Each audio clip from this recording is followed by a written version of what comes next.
এখানে কেউ আছেন যে আমি জাহান্নামে যেতে চাই এরকম টার্গেট কারো আছে? কথা বলতে হবে, আছে কি? নাই, কারো টার্গেট নাই যে সে জাহান্নামে যাবে। হিন্দু বলে যে আমরা মরে গেলে স্বর্গে যাব, তাই বলে না? হিন্দু বলে আমরা মরে গেলে কোথায় যাব? স্বর্গে যাব। খ্রিস্টান বলে আমরা হেভেনে যাব। হেভেন মানে জান্নাত, বেহেশত যেটাকে বলি, স্বর্গ মানে বেহেশত জান্নাত। খ্রিস্টানের টার্গেট জান্নাত, হিন্দুদের টার্গেট জান্নাত। মাজারে বসে বসে যে ব্যক্তি মানুষকে মুশরিক বানাচ্ছে, কবরের সিজদা দেওয়াকে বৈধ করছে, ওই ব্যক্তিরও টার্গেট হলো জান্নাত, তাই না? ওই ব্যক্তি কোথায় যেতে চায়? জান্নাতে। যে ব্যক্তি সন্তান, ছেলে মেয়ে, বিবির হক নষ্ট করে জীবন চিল্লা দিতে পারিয়ে দেয় বাড়ি থেকে, জীবন চিল্লা বোঝেন? আজীবন বাড়ি থেকে বাইরে থাকবে, চিল্লার উপর থাকবে, এটা হলো জীবন চিল্লা। হ্যাঁ, এই ব্যক্তিরও টার্গেট জান্নাত। সবাই জান্নাতে যেতে চায়। যত বড় বক্তা হোক না কেন, যত টাকা ইনকাম করুক না কেন, মানহাজ যতই তার ত্রুটি থাকুক না কেন, ওরাও ভাবে যে আমরা এভাবেই জান্নাত পাবো, তাই না? সবার টার্গেট জান্নাত।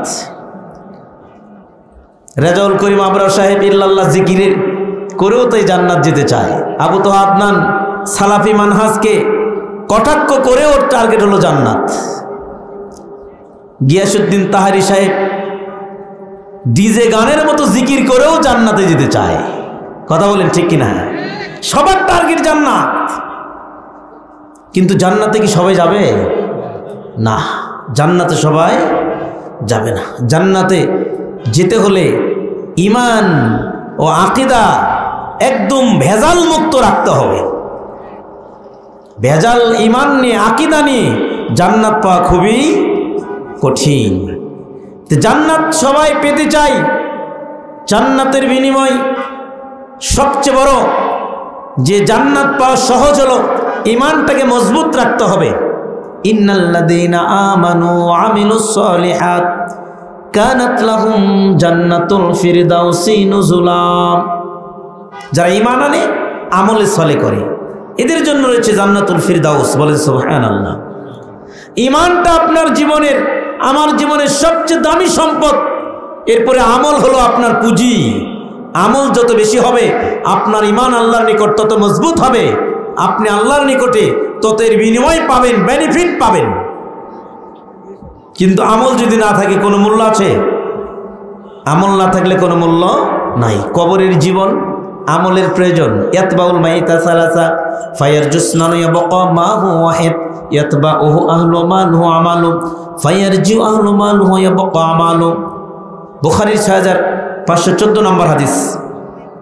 রাসূল সাল্লাল্লাহু আলাইহি ওয়াসাল্লাম বলেছেন, মানুষ যখন মারা যায়, কবর পর্যন্ত যাকে নিয়ে যাওয়া হয়, সব আহাল পরিবার, আত্মীয় স্বজন, ধন সম্পদের গল্প কবর পর্যন্ত যায়, তার আমলটাও যায়, দুটা ফিরে আসে। কিন্তু আমালু, আমলটা তার কবরে থেকে যায়। এটা তার জীবনের সঙ্গী, পরকালের জীবনের সঙ্গী। হাকিমের 7921 নম্বর হাদিসে সাল ইবনে সাদ রাদিয়াল্লাহু তাআলা আনহু বলেন, আল্লাহর নবীকে জিবরাইল আমিন এসে বলছেন, ওয়ামাল মাশিতা ফাইন্নাকা মাসিউ বিহি, হে নবী আপনি আমল করেন, কেননা আমলটাই আপনার জীবনের সম্বল, এটা পুঁজি। ফাআম্মা মান সাকুলাত মাওয়াজিনুহু ফাহুয়া ফি ঈশাতির রাদিয়া ওয়া আম্মা মান খাফফাত মাওয়াজিনুহু ফাউম্মুহু হাবিয়া। নেকির পাল্লা ভারী হলে ঠিকানা কোথায়? জান্নাত। আর নেকির পাল্লা হালকা হলে ঠিকানা কোথায় বলেন তো? জাহান্নাম। তার মানে নেকিটা কি বুঝি? আমরা আমলে চলে, তাই না? আমলে চলে। তা আমল আপনাকে, অনেক আমলে আছে, কোন ব্যক্তিকে কোন আমলের মাধ্যমে আল্লাহ সুবহানাহু ওয়া তাআলা জান্নাত দিবেন, এটা পৃথিবীর কেউ জানেন না। আল্লাহ যদি আপনার যে কোনো একটা আমলকে কবুল করেন, তাহলে আপনার জন্য জান্নাত। বলে সুবহানাল্লাহ। এই যে মাজলিস আসছেন, রাসূল সাল্লাল্লাহু আলাইহি ওয়াসাল্লাম বলেছেন, মা জালাসা কওমুম মাজলিসান ইয়াযকুরুনাল্লাহ তাআলা ফীহি ফায়াকুমুনা হাত্তা ইউকালা লাহুম কওমু ক্বাদ গফারাল্লাহু লাকুম যুনুবাকুম ওয়া বুদ্দিলাত সাইয়্যাতিকুম হাসানাত। মানুষগুলো যখন একত্রিত হয় কোন জিকিরের মজলিসে, যখন একত্রিত হয়, এই যে আপনারা বলছেন সুবহানাল্লাহ, আলহামদুলিল্লাহ বলেন সুবহানাল্লাহ আলহামদুলিল্লাহ আল্লাহু আকবার না লা ইলাহা ইল্লাল্লাহ আল্লাহু আকবার লা হাওলা ওয়ালা কুওয়াতা ইল্লা বিল্লাহ সুবহানাল্লাহিল আযীম ওয়া বিহামদিহি। এই যে জিকির আজকারগুলো করছেন আল্লাহর নবী বলেন শোনো, মানুষগুলো যখন একত্রিত হয় কোন একটা জায়গায় কোন একটা স্থানে, যারা আল্লাহর নামে জিকির করে, এই মাজলিসটা যখন শেষ হয়ে যায়, সব শেষে যখন সভাপতি সাহেব, মাহফিল পরিচালনা কমিটি সুবহানাকা আল্লাহুম্মা মাজলিস ভাঙ্গের যে দোয়াটা আছে এটা বলে শেষ করে দেয়, লোকজন যখন দাঁড়িয়ে যায় তখন ফেরেশতারা তাকে সাধুবাদ জানায়, কওম কদ গফারাল্লাহু লাকুম যুনুবাকুম ওয়া বুদ্দিলাত সাইয়্যাতিকুম হাসানাত। তোমরা দাঁড়াও, তোমরা দাঁড়িয়ে যাও, এই মাজলিসে আসার জন্য আল্লাহ তোমাদেরকে ক্ষমা করে দিয়েছেন। সুবহানাল্লাহ বলবেন না? মন খারাপ? এটা যদি আপনাকে ফেরেশতারা বলে আল্লাহ আপনাকে ক্ষমা করে দিয়েছেন, তাহলে আপনার জন্য সুসংবাদ না দুঃখের সংবাদ? কথা বলতে হবে, সুসংবাদ, তাই না? এরপরে বলে শুধু তোমাদেরকে নয়, তোমাদের আমলের ডায়েরিতে যত পাপ ছিল সমস্ত পাপগুলোকে আল্লাহ ক্ষমা করে দিয়েছেন। ওয়াবুদ্দিলাত সাইয়্যাতিকুম হাসানাত। শুধু তাই নয়, পাপগুলো ক্ষমা করে ক্ষান্ত নয়, আমার আল্লাহ সুবহানাহু ওয়া তাআলা তোমাদের জিন্দেগির জীবনের ডায়েরিতে যত পাপ ছিল সমস্ত পাপগুলোকে আল্লাহ ক্ষমা করে দিয়ে ওই পাপগুলোকে আল্লাহ সব দিয়ে পরিবর্তন করে দিয়েছে। কিন্তু যদি এই দোয়াটা রাসূলের পদ্ধতিতে না হয়, আখিরে একটা মোনাজাতের মাধ্যমে মাহফিল শেষ হয়। অনেক মাহফিল আছে আখিরি মোনাজাত দিয়ে মাহফিল শেষ হয়, হয় না? হয় না? হয় কি হয় না? এই বগুড়াতে হয় না? গাবতলীতে হয় না? আখিরি মোনাজাত মাহফিল শেষ হয় না? কথা বলেন না কেন? হয়। যারা দাবি করে আহলে হাদিস ওরাও আখিরি মোনাজাত করে মাহফিল শেষ করে এই বগুড়ার মাটিতে। কথা বলেন, কথা বলেন। ওরা আহলে হাদিস নয়, ওরা আহলে হাদিস নামে কলঙ্ক। ওদের জন্য আমরা মাঠে ময়দানে আহলে হাদিস হিসেবে কলঙ্ক হিসেবে পরিচিত হচ্ছি। ওরা আসলে আহলে হাদিস নয়, ওরা আহলে হাদিস নামে কলঙ্ক। ওরা অরিজিনাল আহলে হাদিস নয়। ওরা আহলে হাদিস যদি হতো তাহলে ওরা মানে উঁচু করে মোনাজাতকে ইবাদত বলে গণ্য করতো না। সম্মিলিত যে মোনাজাত আজও মাহফিলের শেষে অনেক মাহফিলে সম্মিলিত মোনাজাত হয়, ওই মাহফিলের বক্তা শ্রোতা কমিটি সবার পাপ তো মোচন দূরে থাকলো, বিদাতের পাপ নিয়ে তারা মাহফিল থেকে চলে যাবে। বাঁচার কোনো পথ নাই, নয় কোনো পথ নেই। এজন্য বলছিলাম এই যে একটা জিকিরের মাজলিসে আসছেন, সুবহানাল্লাহ বলেন, সুবহানাল্লাহ আলহামদুলিল্লাহ লা ইলাহা ইল্লাল্লাহ আল্লাহু আকবার। এই যে আপনি বলছেন, এই যে আপনি পড়ছেন, এগুলোর ফজিলত আছে, গুরুত্ব আছে। এজন্য আল্লাহ সুবহানাহু ওয়া তাআলা বলেন ফাযকুরুনি আযকুরকুম ওয়াশকুরুলি ওয়ালা তাকফুরুন। পৃথিবীর মানুষ তোমরা আমি আল্লাহর নামে জিকির আজকার করো, আমি আল্লাহকে স্মরণ করো, বিপদে আমাকে স্মরণ করো, সুখের টাইমও স্মরণ করো, আমি আল্লাহ তোমাকে স্মরণ করব। যারা আল্লাহকে স্মরণ করেন আল্লাহ তাদেরকে স্মরণ করেন। সুবহানাল্লাহ। এজন্য যে এই যে সব সময় সকালবেলা উঠতে, ঘুম থেকে উঠতে, ভাত খেতে, রাস্তায় চলতে, হাঁটতে, মাঠে ময়দানে, রিক্সায় চলতে, সিএনজিতে চড়তে, যে মাসনুন দোয়াগুলো আছে এগুলোর পাশাপাশি আপনি আস্তাগফিরুল্লাহ বলতে পারেন, আলহামদুলিল্লাহ বলতে পারেন, লা ইলাহা ইল্লাল্লাহ এগুলো বলতে পারেন। এটা আপনার জীবনে জান্নাত পাওয়ার জন্য সবচেয়ে গুরুত্বপূর্ণ একটা ইবাদত। তার নাম হলো আল্লাহর নামে জিকির আজকার করা। কি করা? জিকির আজকার করা, বুঝতে পারছেন? তবে তেমন তো নয় মাহফিলের বক্তা শ্রোতাদেরকে নিয়ে ডিজে গানের মতো করে লাফিয়ে লাফিয়ে জিকির, এটা কিন্তু পদ্ধতি নয়। আল্লাহ বললেন শোনো, ইয়া আইয়ুহাল্লাযীনা আমানু যিকুরুল্লাহা যিকরান কাসীরান ওয়া সাব্বিহুহু বুকরাতাও ওয়া আসীলা। পৃথিবীর মানুষ তোমরা যারা ঈমান নিয়ে এসেছো সকাল এবং সন্ধ্যায় সবাই তোমরা জিকির করো আমি আল্লাহর। সকাল এবং সন্ধ্যায়, সকালেও জিকির করবা, সন্ধ্যাও করবা।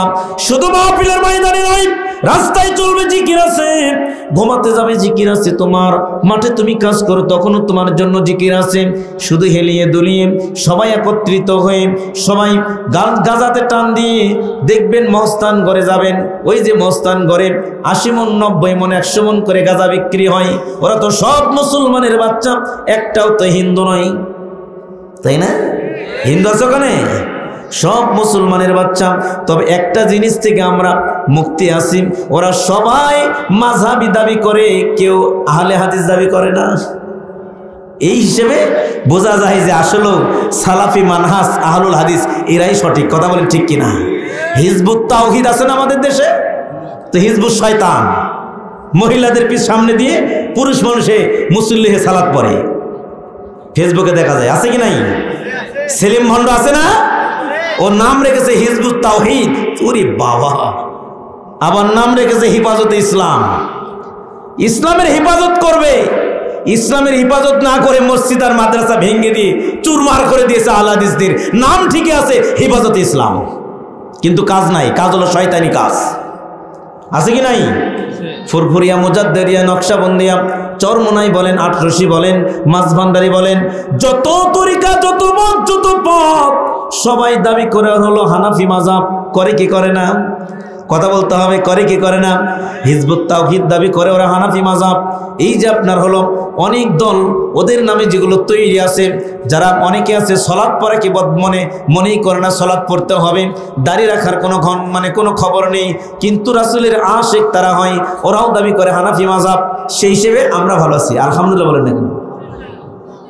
জগা খিচড়ি সব ওদের মধ্যে, ওদের দলেও চলে যাচ্ছে। আল্লাহ ওদেরকে হেদায়েত দান করুক, আমরা বলি আল্লাহুম্মা আমিন। সম্মানিত দিনী ভাই, যে কথা বলছিলাম জিকিরের গুরুত্ব, রাসূলুল্লাহ সাল্লাল্লাহু আলাইহি ওয়াসাল্লাম বললেন, শোনো, এটা পাবেন মুসনাদ আহমদ, সুনান তিরমিজির 2322 নম্বর হাদিস, 2322 নম্বর হাদিস। আন আবি হুরায়রা রাদিয়াল্লাহু তাআলা আনহু عن أبي هريرة رضي الله تعالى عنه قال سمعت رسول الله صلى الله عليه وسلم আল্লাহর নবী বললেন, শোনো, যে ইয়াকুলুদ দুনিয়া মালউনাতুন মালউনুম মা ফিহা ইল্লা যিকরুল্লাহি তাআলা। আবু হুরায়রা বললেন, আল্লাহর নবীর কাছ থেকে শুনলাম, আল্লাহর নবী বললেন, পৃথিবীটা অভিশপ্ত, পৃথিবীর মধ্যে যা আছে সব অভিশপ্ত, পৃথিবীটা অভিশপ্ত, পৃথিবীর মধ্যে যা আছে সব অভিশপ্ত, ইল্লা যিকরুল্লাহি তাআলা, তবে তারা অভিশপ্ত নয় যারা আল্লাহর নামে জিকির করে, যারা আল্লাহকে স্মরণ করে, তারা অভিশপ্ত নয়। তারা অভিশপ্ত নয় যারা আল্লাহর নামে জিকির করেন, যারা আল্লাহকে ডাকে, সব সময় আল্লাহকে স্মরণ করেন, এরা অভিশপ্ত থেকে মুক্ত, এরা অভিশপ্ত থেকে মুক্ত। এরপরে বললেন, যারা ইলম অর্জন করে, অনেক পথ অতিক্রম করে শীতের মধ্যে ইলম নেওয়ার জন্য এখানে এসেছেন, আল্লাহর নবী বলেন, শোনো, মান সালাকা তরিকা ইয়ালতামিসু ফিহি ইলমা সাহালাল্লাহু লাহু বিহি তরিকান ইলাল জান্নাহ। যে ব্যক্তি ইলম অর্জন করার জন্য কোন একটা সিস্টেম তৈরি করেন, কোন একটা পন্থা অবলম্বন করেন, ওয়াজ মাহফিল করেন, অথবা তালিম বৈঠক করেন, অথবা কোন একটা সম্মেলন করেন, ওই ব্যক্তির জন্য আমার আল্লাহ জান্নাতের পথটাকে সহজ করে দেয়, জান্নাতের পথটা তাকে সহজ করে দেয়। বলেন সুবহানাল্লাহ। এটা হলো মুসলিম মিশকাতের 204 নম্বর, মুসনাদ আহমদ 21208 নম্বরে আল্লাহ বলছে, শোনো, মান সালাকা তরিকা ইয়াতলুবু ফিহি ইলমা সালাকাল্লাহু লাহু তরিকাম মিন তুরকিল জান্নাহ। যে ব্যক্তি ইলম অর্জনের জন্য বাড়ি থেকে বের হয়, কোন রাস্তায় পা দেয় ইলম অর্জনের জন্য, যে ব্যক্তি বাড়ি থেকে বের হয়, কোন রাস্তা অতিক্রম করেন, কোন রাস্তায় বের হয়ে যায় ইলম অর্জনের জন্য, নবী বললেন, ওই ব্যক্তির জন্য আল্লাহ জান্নাতের অসংখ্য পথের মধ্যে একটা পথকে কবুল করে নেন, একটা পথকে সহজ করে দেন ইলম অর্জন করার জন্য। যে ব্যক্তি বাড়ি থেকে বের হয়, রাস্তায় বের হয়, আমার আল্লাহ ওই ব্যক্তির জন্য জান্নাতের পথটাকে সহজ করে দেন। সুবহানাল্লাহ বলবেন না? শুধু তাই নয়, ওই ব্যক্তির পায়ের নিচে রহমত কোটি কোটি ফেরেশতা গলম পবিত্র ডানা বিছিয়ে দেয়। এরপরে বললেন যে ইন্নাল উলামাই লা ইস্তাগফির লাহু মান ফিস সামাওয়াতি ওয়া মান ফিল আরদ ওয়াল হিতানু ফি জাওফিল মাই। ইলম অর্জনকারী ব্যক্তির জন্য আসমানের অধিবাসী, জমিনের অধিবাসী, এমনকি পানির মধ্যে মাছ পর্যন্ত আল্লাহর নিকট ক্ষমা প্রার্থনা করে যারা ইলম অর্জন করে। মুসনাদ সুনান তিরমিজির 2675 নম্বর হাদিস আল্লাহর রাসূল বললেন, শোনো, যারা ইলম অর্জন করে না আর যারা মূর্খ, যারা ইলম অর্জন করে না আর যারা ইলম অর্জন করে জ্ঞানী, এদের মধ্যে পার্থক্য হলো আমি নবী তোমাদের চাইতে, সাহাবীদেরকে বললেন তোমাদের চাইতে আমি নবীর মর্যাদা যেমন বেশি, মূর্খ মানুষের চেয়ে ইলম অর্জনকারী ব্যক্তির মর্যাদা ঠিক তেমনই বেশি। এরপরে আল্লাহ নবী বললেন, শোনো, নিশ্চয় ইলম অর্জনকারীর জন্য ইন্নাল্লাহ তাআলা ওয়াল মালাইকাতাহু, আল্লাহ নিজে এবং ফেরেশতাগণ, ওয়া আহলাস সামাওয়াতি ওয়াল আরদ, আসমানের অধিবাসী, জমিনের অধিবাসী, গর্তের পিপিলিকা, পানির মধ্যে মাছ পর্যন্ত ইলম অর্জনকারী ব্যক্তির জন্য আল্লাহর কাছে কল্যাণের দোয়া করে, ক্ষমা প্রার্থনা করে। সুবহানাল্লাহ। তার মানে ইলম অর্জনকারী মর্যাদা আছে কি নাই ভাই? আছে, অনেক অনেক আছে। এই যে আপনি আসছেন, এজন্য আপনি ক্ষতিগ্রস্ত এবং ধ্বংসপ্রাপ্ত থেকে আপনি মুক্তি, বলেন সুবহানাল্লাহ। তাহলে প্রথমে যেটা জানলাম যে যারা ইলম অর্জন করে, ইলম বিতরণ করে আর যারা আল্লাহর নামে জিকির আজকার করে, এরা ছাড়া পৃথিবীতে যা কিছু আছে সবকিছু অভিশপ্ত। সবকিছু কেমন? অভিশপ্ত। আপনার ইলম জুমার দিনে মসজিদে গিয়ে ইলম অর্জন করবেন, এটা নিয়ম। সপ্তাহে একদিন মাতৃভাষায় খুতবা হবে, কিন্তু এটাকে বন্ধ করে দিয়েছে সেই মাযহাব নামে কথিত আলেম মুকাল্লিদগুলো, যারা আরবি ভাষাকে তারা বলছে খুতবা দিতে হবে আরবি ভাষায়। রাসূল আরবি ভাষায় খুতবা দিয়েছে, তো রাসূল সাল্লাল্লাহু আলাইহি ওয়াসাল্লাম তো সবকিছুই আরবি ভাষায় বলছে, তা আপনি আবার জনগণের সঙ্গে ওয়াজ করার টাইমে বাংলা ভাষা বলেন কেন? তখন শুধু আরবি বললে তো হবে। আরবি বললে তো তখন ব্যবসা টিকবে না। আরবি বললে বক্তারা যারা এত টাকা 50,000 80,000 হেলিকপ্টারে আসতেছে, 2 লক্ষ 3 লক্ষ করে টাকা নিচ্ছে, ওরা যদি আরবিতে বক্তব্য দেয়, ওদের বক্তব্য জনগণ শুনবে? কথা বলেন না কেন? শুনবে? বাংলার মানুষ শুনবে না। এই জন্য ওদের ব্যবসা টিকবে না। এই জন্য জুমার দিনে মানুষ যায়, যেখানে গিয়ে মানুষ শিখবে কিছু, বুঝবে কিছু, ওইখানে ওরা আরবি চালু রেখেছে। আল্লাহ ওদেরকে হেদায়েত দান করুক, আমরা বলি আল্লাহুম্মা আমিন। সম্মানিত দিনী ভাই, যে কথা বলছিলাম, হাদিস থেকে বোঝা গেল জিকিরের গুরুত্ব আছে।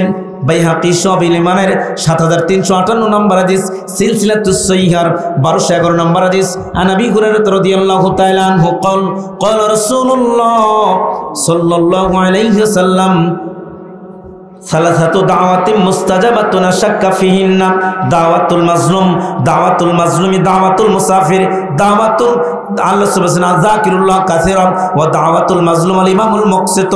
এই হাদিসে বললেন, শোনো, নবী বললেন, শোনো, 3 ধরনের মানুষের দোয়া আল্লাহ কবুল করেন। 3 ধরনের মানুষের দোয়া আল্লাহ কবুল করেন। 3 ধরনের মানুষ, 3 প্রকার আমলকারীর মানুষ, 3 প্রকার মানুষ, তারা আল্লাহর কাছে যে দোয়া করেন আমার আল্লাহ সেটাই কবুল করেন, সেই দোয়া ফিরিয়ে দেয় না। প্রথমে আল্লাহ বললেন আযাকিরুল্লাহ কাসীরা, যারা অধিক পরিমাণে আল্লাহকে স্মরণ করেন, অধিক পরিমাণে আল্লাহর নামে জিকির আজকার করে, সুবহানাল্লাহ, আলহামদুলিল্লাহ, লা ইলাহা ইল্লাল্লাহ, এই জিকির আজকারগুলো যারা অধিক পরিমাণে করে, এই ব্যক্তিদের জিকির করতে করতে আল্লাহর এত প্রিয় বান্দা হয়ে যায়, এরা যে কথাই বলে আল্লাহ সেটাই কবুল করেন। সুবহানাল্লাহ। জিকিরকারী এত প্রিয় বান্দা হয়ে যায় আল্লাহর নিকটে, এরা যে দোয়াই করে আল্লাহ সেটাই কবুল করেন, বলে সুবহানাল্লাহ। যদিও আমরা জানি সুনান তিরমিজির 905 নম্বর হাদিস, সালাসু দাওয়াতিন মুস্তাজাবাতুন লা শাক্কা ফিহিন্না, দাওয়াতুস সাঈম, দাওয়াতুল মুসাফির, দাওয়াতুল ওয়ালিদি আলা ওয়ালাদিহি। আল্লাহ নি বললেন 3 ব্যক্তির দোয়া আল্লাহ ফিরিয়ে দেয় না, কবুল করেন। 1, মাজলুম ব্যক্তির দোয়া। মাজলুম বোঝেন? যাদেরকে জুলুম করা হয়, যাদেরকে কি করা হয়? জুলুম করা হয়। কত মানুষ জানে না তার অন্যায় কি, জেলখানার ঘানি টানছে। কত মানুষ তার বিবির নিকটে জুলুমের শিকার হয়। বিবি স্বামীকে বলে যে হয় তোমার মাকে ভিন্ন করে দাও, না হলে আমাকে তালাক দিয়ে দাও। স্বামীটা নিরুপায়, মাজলুম। অনেক নারীও স্বামীর নিকটে জুলুমের শিকার হয়, গরুর মতো পিটায় বিবিকে। আছেন এরকম মানুষ? আছে কি নাই? বাপের বাড়ি থেকে এটা নিয়ে আসো ওটা নিয়ে আসো। এরা হলো মাজলুম, এরা হলো জালেম। স্বামীগুলো হলো জালেম আর মহিলাগুলো হলো মাজলুম। মাজলুম ব্যক্তির দোয়া আল্লাহ কবুল করেন, ফিরিয়ে দেয় না। মুসাফিরের দোয়া, দাওয়াতুল ওয়ালিদ আলা ওয়ালাদিহিম, সন্তানের জন্য পিতামাতার দোয়া, সন্তানের জন্য পিতামাতার দোয়া। সব সময় সন্তানের জন্য দোয়া করবেন। কখন কবুল হবে কেউ জানে না, সব সময় দোয়া করবেন, কল্যাণের দোয়া করবেন। ভুলেও কোনো দিন সন্তানের জন্য বদদোয়া করবেন না, নিষেধ আছে হাদিসে। মুসলিমের 3009 নম্বর হাদিস। আল্লাহ বললেন শুনো, ওয়ালা তাদু আলা আনফুসিকুম, তোমরা নিজেদের সম্পর্কে বদদোয়া করো না, নিজেদের সম্পর্কে কোনোদিন বদদোয়া করিও না, নিজেদের সম্পর্কে বদদোয়া করিও না। কখনো ভুলেও নিজের ক্ষতি আল্লাহর কাছে চেয়েন না। ওয়ালা তাদু আলা আওলাদিকুম, তোমরা তোমাদের সন্তান সম্পর্কে বদদোয়া করিও না, সন্তান সম্পর্কে বদদোয়া করিও না। জুরাইজের মা বদদোয়া করেছিল, জুরাইজের মায়ের বদদোয়া আল্লাহ কবুল করেছিলেন। হাদিস বুখারীর 3435 নম্বর হাদিস। জুরাইজের মা বদদোয়া করেছিলেন, জুরাইজের জন্য আল্লাহর কাছে কবুল হয়ে গিয়েছিল। আমার বাড়ির পাশে একটা বাড়ি, আমার প্রতিবেশী একটা চাচা, 2 পা কাটা ছিল। আমি জন্ম থেকে দেখতাম পা কাটা। আমি মাকে বলেছিলাম, মা এই চাচার পা কাটা কেন? মা বলেছিল, ও তোমার চাচা যখন যুবক ছিল মাকে লাথি মেরেছিল। মা আকাশের দিকে তাকিয়ে সন্তানের জন্য বদদোয়া করেছিল, আল্লাহ যেন তোর 2টা পা নুলা করে দেয়, নষ্ট হয়ে যায়, 2টা পা যেন না থাকে। মাকে লাথি মেরে বাড়ি থেকে বের হয়ে গিয়েছিল ব্যবসার কাজে। রাস্তার মধ্যে শিমুল গাছের কাটা তার পায়ে বিঁধেছিল, পা ঘা হলো। দেখতে দেখতে একটা পা কেটে ফেললো, আরেকটা পা কেটে ফেললো। ওই যে মায়ের বদদোয়া আল্লাহর দরবারে কবুল হয়ে গিয়েছিল। আমার এই প্রতিবেশী মাকে কষ্ট দিয়েছিল। মা ভিজা কাপড়ে গোসল করে আকাশের দিকে তাকিয়ে বলেছিল, আল্লাহ যেন তোকে নোলা বানিয়ে দেয়। মা এই কথা বলে 1 বছর পর মারা গেল। 3 বছর পর মায়ের দোয়া আল্লাহর দরবারে কবুল হলো। চিকি সন্তান, এই 35-40 বছরের যুবক, এই যৌবন বয়সে হঠাৎ করে প্যারালাইজড হয়ে সে বিছানায় পড়ে গেল। এখন হুইল চেয়ারে করে ঘুরে বেড়ায়, পা 2টা নোলা হয়ে গেছে। মায়ের বদদোয়া কবুল হয়ে গেছে। এজন্য পিতামাতা যারা আছেন, ভুলেও কোনোদিন সন্তানের জন্য বদদোয়া করবেন না, ভুলেও কোনোদিন সন্তানের জন্য বদদোয়া করবেন না। হাদিসে নিষেধ আছে, ওয়ালা তাদু আলা আওলাদিকুম, তোমরা তোমাদের সন্তান সম্পর্কে বদদোয়া করিও না, সঙ্গে সঙ্গে কবুল হয়ে যাবে। এজন্য সন্তান সম্পর্কে বদদোয়া করা যাবে না। তবে সন্তান সম্পর্কে যে দোয়া করবেন সেটাই আল্লাহ কবুল করবেন। যদিও আমরা এই প্রয়োজন ছিল না, কিন্তু বলছিলাম 3 ব্যক্তির দোয়া আল্লাহ কবুল করেন, ফিরিয়ে দেয় না। প্রথমটা বলেছিলাম যাকিরুল্লাহ কাসিরা, যারা অধিক পরিমাণে জিকির করেন, যারা বলে সব সময় সুবহানাল্লাহ, আলহামদুলিল্লাহ, লা ইলাহা ইল্লাল্লাহ, আল্লাহু আকবার, লা হাওলা ওয়ালা কুওয়াতা ইল্লা বিল্লাহ। এই জিকিরগুলো যারা করে আল্লাহ তাদের দোয়াকে কবুল করেন, ফিরিয়ে দেয় না। জিকির করতে করতে আল্লাহর এত নিকটতম প্রিয় বান্দা হয়ে যায় ওই ব্যক্তি, যে দোয়াই করে আল্লাহ সেটাই কবুল করবেন। সম্মানিত দিনী ভাই, এরপরের পয়েন্ট যেটা জানবো, জিকির আজকার করার কারণে আল্লাহর গজব থেকে বান্দা রক্ষা পায়। হাদিসটা মুসনাদে আহমদ 12132 নম্বর হাদিস। আন আবি হুরায়রা আন মুআজ বিন জাবাল রাদিয়াল্লাহু তাআলা আনহু قال قال রাসূলুল্লাহ সাল্লাল্লাহু আলাইহি ওয়াসাল্লাম, মুআজ বিন জাবাল বললেন, আল্লাহ রাসূল বলেছেন, শোনো, মামিলা আদামিউ আমালান ক্বাত তানজালাহুম মিন আযাবিল্লাহি মিন যিকরিল্লাহ। আল্লাহর গজব থেকে, আল্লাহর গজব দুনিয়াতেও আছে, আখিরাতেও আছে। কথা বলেন ঠিক কিনা? দুনিয়াতে আল্লাহর গজব নাই? করোনা ভাইরাস আল্লাহর গজব গেল না? ডেঙ্গু জ্বর আল্লাহর গজব না? কি কথা বলেন ঠিক কিনা? করোনা ভাইরাস, কত মানুষ দৌড়ালো, কত মানুষ চলে গেল আমাদের ছেড়ে। মুহূর্তের মধ্যে পৃথিবী থেকে কত হাজার মানুষ একটা ভাইরাসে আক্রান্ত হয়ে পৃথিবী থেকে চির বিদায় নিয়ে চলে গেল। তা আল্লাহ রাসূল বলছে যে আদম সন্তানের জীবনে, একটু বোঝেন, আদম সন্তানের জীবনে জিকির, আল্লাহকে স্মরণ, এই জিকির নামক ইবাদত যতটা আল্লাহর আযাব থেকে, আল্লাহর গজব থেকে বাঁচাতে পারে, অন্য কোনো ইবাদত তাকে এতটা আল্লাহর গজব থেকে বাঁচাতে পারে না। সুবহানাল্লাহ বলুন না? মন খারাপ? এখনো যদি এখানে এসে বলতো যে বাবারে এমন একটা দোয়া আছে, একবার পড়লে 80 বছরের গুনাহ মাফ, বাসে লাফ দিয়ে ওঠে মুরিদেরা। কি দোয়া বললো হুজুর? আছে না? জিকির করতে করতে গাছে লাফ দিয়ে ওঠে, আছে না? এরকম বাসে লাফ দেয়, আছে কি নাই? দেখবেন শুধু চরমনে যায়, দেখবেন কি অবস্থা, একবারে ফানা ফিল্লা হয়ে গেছে জিকির করতে করতে। তা আল্লাহকে সারা জিকির করে ইল্লাল্লাহ ইল্লাল্লাহ ইল্লাল্লাহ ইল্লাল্লাহ ইল্লাল্লাহ, চ্যালেঞ্জ দেয় যে ইল্লাল্লাহ জিকির কে বলেছে অবৈধ, মানে তো হচ্ছে আল্লাহ ছাড়া, আল্লাহ ছাড়া, আল্লাহ ছাড়া। এটা হবে? কতক্ষণ না কেন হবে? চেয়ারম্যানের কাজ দেখা যাবে, কোনো চেয়ারম্যান ছাড়া, চেয়ারম্যান ছাড়া, চেয়ারম্যানের পায়ের জুতার আপনার চাপা সমান সমান হয়ে যাবে। আল্লাহ ডাইরেক্ট গজব দিচ্ছে না দেখে তো ইল্লাল্লাহ জিকির করে এখনো বেঁচে আছে। কথা বলেন ঠিক কিনা? যদি ডাইরেক্ট গজব আল্লাহ আসতো, এদেরকে ধ্বংস করে পৃথিবীতে আল্লাহ ডাবিয়ে দিতেন। যারা মানে আল্লাহর বিধানকে নিয়ে যারা তুচ্ছ তাচ্ছিল্য করে। সম্মানিত দিনী ভাই, যে কথা বলছিলাম, আল্লাহর গজব থেকে, আল্লাহর আযাব থেকে, আল্লাহর গজব থেকে, আল্লাহর আযাব থেকে যতটা জিকির নামক ইবাদত বান্দাকে মুক্তি দিতে পারে, যে গজব থেকে মুক্তি দিতে পারে, অন্য কোন ইবাদত ততটা মুক্তি দিতে পারে না।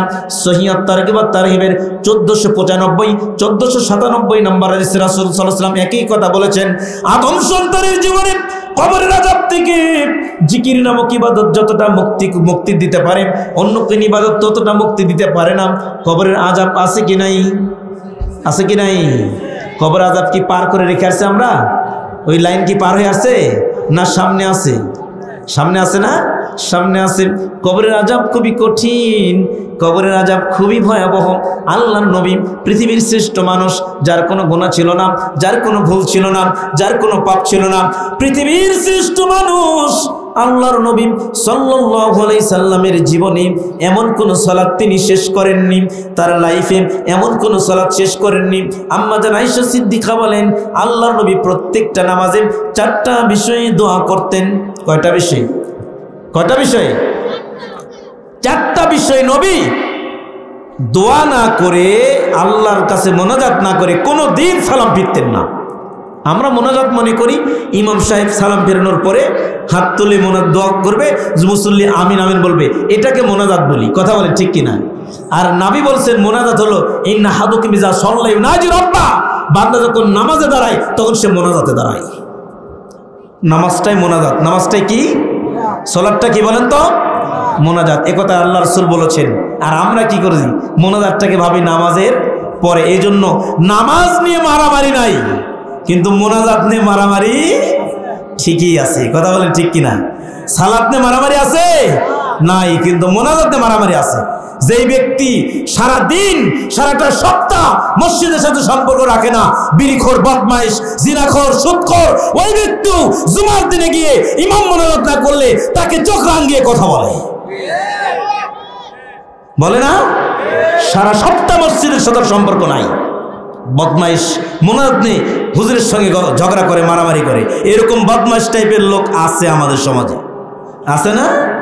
আছে। বলছিলাম অমুসলিম দিনী ভাই, আল্লাহ নবী বললেন, আল্লাহ আম্মা জান আয়েশা বললেন, আল্লাহ নবী 4টা বিষয়ে দোয়া করতেন। তার একটা বিষয় ছিল আল্লাহুম্মা ইন্নী আউযু বিকা মিন আযাবিল কবর, আল্লাহ তুমি আমাকে কবরের আযাব থেকে মাফ করো, হেফাজত করো।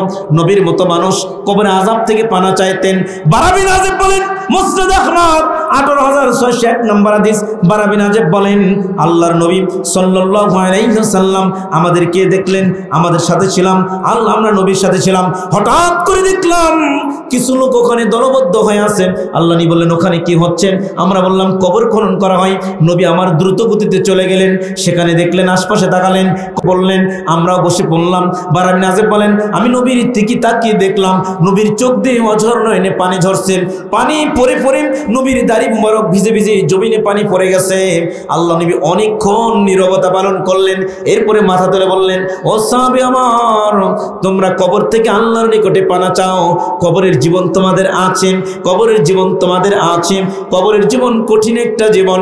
ওসমান জুন্নুরাইন, ওসমান বিন আফফান রাদিয়াল্লাহু তাআলা আনহু জান্নাতের সার্টিফিকেটধারী একজন ব্যক্তি, জান্নাতের সার্টিফিকেটধারী একজন ব্যক্তি, জান্নাতের সার্টিফিকেট পাওয়া একজন ব্যক্তি ওসমান বিন আফফান। কবর দেখলে অঝর নয়নে কাঁদতেন, কবর দেখলে অঝর নয়নে কাঁদতেন। ওসমান এত দামি সাহাবী, কবর দেখে কাঁদতেন।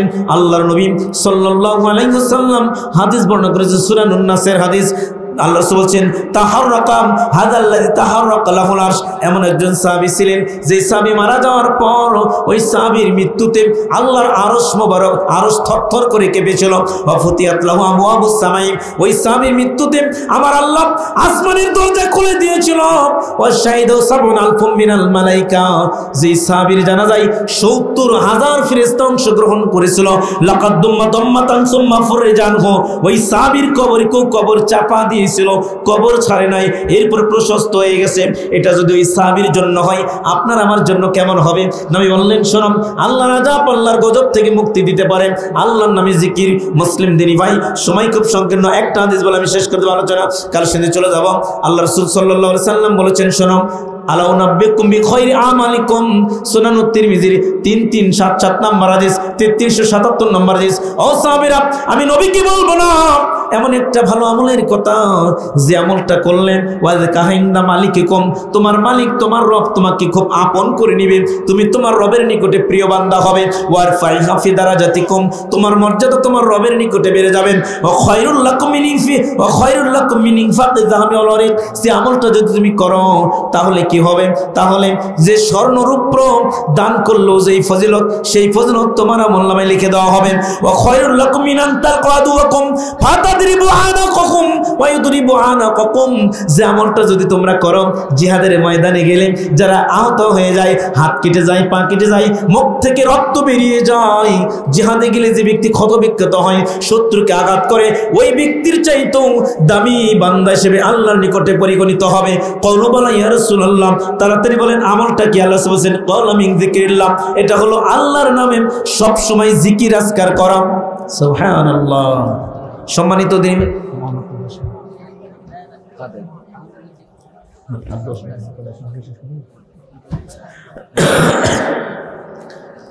সম্মানিত দিনী ভাই, যে কথা বলছিলাম আমি যে আল্লাহর নামে জিকির আজকার করা খুবই গুরুত্বপূর্ণ।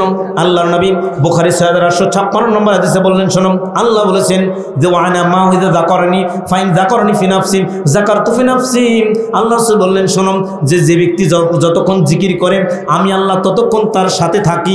আল্লাহর সাথে থাকা মানে আল্লাহর আরশে আজিমেই থাকেন, কিন্তু আল্লাহর রহমত, আল্লাহর মাগফিরাত, আল্লাহ সুবহানাহু ওয়া তাআলার দয়া আমাদেরকে অর্জন করে দেন। এরপর আল্লাহ বললেন শোনো, ফাইন যাকারনি ফি নাফসি যাকারতু ফি নাফসি, বান্দা তুমি যদি আমাকে মনে মনে স্মরণ করো, জিহ্বানারও মানুষ জানবে না, আমি আল্লাহ তোমাকে মনে মনে স্মরণ করি। ওয়াইন যাকারনি ফি ওয়াইন যাকারনি মালাইন যাকারতু ফি মালাইন খায়রুম মিনহুম, আদম সন্তান রে, তুমি যদি মানুষের মধ্যে আমি আল্লাহর জিকির আজকার করো, আমি আল্লাহকে স্মরণ করো, আমি আল্লাহ তোমার নামটা ফেরেশতাদের মজলিসে স্মরণ করে দেই। সুবহানাল্লাহ। এজন্য বলছিলাম সম্মানিত দিনী ভাই, জিকির করতে হবে, কিন্তু জিকির কিভাবে করতে হবে? ডিজে পার্টির মতো। গিয়াসউদ্দিন তাহেরি সাহেব সিরাজগঞ্জে প্রোগ্রাম করতে গেলাম, কয় হুজুর পাশের গ্রামে তাহেরি সাহেব আসতেছে, বাজেট কত? কয় 2 লক্ষ টাকা। আরে বাবা, 2 লক্ষ টাকা দিয়ে উড়ে চলে আসবে। আসে কি করে জানেন? এই যে আমরা তো এরকম পারি না, মানে একটু ড্যান্স দিবে, নাচবে, মোবাইলে মাঝে মধ্যে দেখা যায়। আর ছেলে মেয়ে তো অবাক। আবার সেদিন দেখতেছি যে বক্তব্য দিতে এক ছেলে সে তাক চুমা খাচ্ছে। আস্তাগফিরুল্লাহ, নাউযুবিল্লাহ। এগুলোই তো ভাইরাল বক্তা। আল্লাহ এদেরকে হেদায়েত দান করুক, আমরা বলি আল্লাহুম্মা আমিন। ওর বাজেট হলো 2 লক্ষ টাকা, ও জিকির করতেছে, এমন জিকির, অথচ জিকির করতে হবে। রাসূল বলেছেন জিকিরটা কি জিনিস এটা বুঝতে হবে আপনাকে। গান গেয়েও জিকির করে না। আল্লাহ ওদেরকে হেদায়েত দান করুক, আমরা বলি আল্লাহুম্মা আমিন। আবার এই যে বললাম সব একাকার হয়ে গেছে। আমি অনেক আগেই বলেছিলাম আবু তোহা আদনান নিজেকে ভাইরাল করার জন্য আত্মগোপন করেছিল। এটাই তার ভাইরাল হওয়ার একটা স্বপ্ন ছিল, হয়েছে ভাইরাল। ভাইরাল হতে হতে যে আবু তোহা আদনানের প্রথম খুতবা ছিল আহলে হাদিস মসজিদে। আহলে হাদিস যুব সমাজ সাথে সে বেড়ে উঠেছিল। এখন টাকার লোভে দেখলাম কয়েকদিন মোবাইলে 2 দিন আগে যে চরমোনাই পীরের কাছে গিয়ে সে খুশ গল্প করতেছে। আস্তাগফিরুল্লাহ, নাউযুবিল্লাহ। ও আবার সালাফি মানহাজের ওপর থুতু নিক্ষেপ করে। আল্লাহকে হেদায়েত দান করুক, আমরা বলি আল্লাহুম্মা আমিন। সব বুঝে যাবে বান্দাল একদিন, জনগণ বুঝবে। 2 বক্তাকে আবার 70,000 80,000 টাকা দিয়ে আবার নিয়ে আসতেছি। আবার পিটনও দিচ্ছে কিছু কিছু জায়গায় না। গতবার গোবিন্দগঞ্জে একটু পিটনও দিয়েছে, এরকম পিটন হবে। ও যেহেতু থুতু নিক্ষেপ করেছে জনগণ একটু ধোলাই দিবেও, আমরা দিতে বলেছি না কিন্তু জনগণ দিবে ওর কালচারের কারণে। কথা বলেন ঠিক কিনা? আল্লাহকে হেদায়েত দান করুক, আমরা বলি আল্লাহুম্মা আমিন। এমন বক্তার সাথে মিলে গেছে এখন আবু তো আদনান, যেই বক্তা তাবিজের পক্ষে বাহাস করে মুফতি সাহেবের সাথে রেজাউল করিম আবরার, এখন আবরার তাকে ফোন দিয়ে নিয়ে গেছে চরমুনায়ের মহাসম্মেলনে, আর সেখানে গিয়ে খোঁজখবর করতেছে ও সৌদি আরবে গিয়ে জান্নাতের গন্ধ পায় কিন্তু পীর সাহেবের জর্দার গন্ধ পায় না। জর্দার গন্ধ খুব মজা লাগে। আল্লাহকে হেদায়েত দান করুক, আমরা বলি আল্লাহুম্মা আমিন। জিকির আল্লাহ বলছেন ইবনে হিব্বান 850 নম্বর হাদিস, যে ব্যক্তি কোন মাজলিসে বসলো জিকির করলো না, এটা তার জন্য আফসোসের কারণ হবে। আমি শেষ করে দিচ্ছি, যে ব্যক্তি রাস্তায় চলছে জিকির করলো না, এটা তার জন্য আফসোসের কারণ হবে। যে ব্যক্তি ঘুমাতে গেল জিকির করলো না, এটাও তার জন্য আফসোসের কারণ হবে। এর জন্য জিকিরটা সব সময় হবে সুবহানাল্লাহ, আলহামদুলিল্লাহ, লা ইলাহা ইল্লাল্লাহ, আল্লাহু আকবার। তবে তিরমিজির 3464 নম্বর হাদিস আল্লাহ বলছেন, মান ক্বালা সুবহানাল্লাহিল আযীম, বলেন সুবহানাল্লাহিল আযীম, বুরিসাত লাহু নাখলাতুন ফিল জান্নাহ। আল্লাহ বলছে যে ব্যক্তি বলবেন সুবহানাল্লাহিল আযীম ওয়া বিহামদিহি, ওই ব্যক্তির জন্য জান্নাতে একটা খেজুরের গাছ নির্মাণ হবে। বলেন সুবহানাল্লাহ। একটা খেজুরের গাছের জন্য আবু দারদা নামক সাহাবী 650 খেজুরের আলা গাছটা দান করে দিয়েছিলেন। জান্নাতে একটা খেজুরের গাছ আমার দরকার, জান্নাতে একটা খেজুরের গাছ আমার দরকার। জান্নাতে একটা খেজুরের গাছ পাওয়ার জন্য আবু দারদা জীবনের সবচেয়ে বড় সম্পদ, জীবনের সবচেয়ে দামি সম্পদ 600 গাছওয়ালা বাগান ওই ব্যক্তিকে আল্লাহ আবু দারদা দান করে দিয়েছিলেন। আল্লাহর নবীও তার জন্য জান্নাতের বাগান একটা গাছের জিম্মাদারের দায়িত্ব নিয়েছিলেন।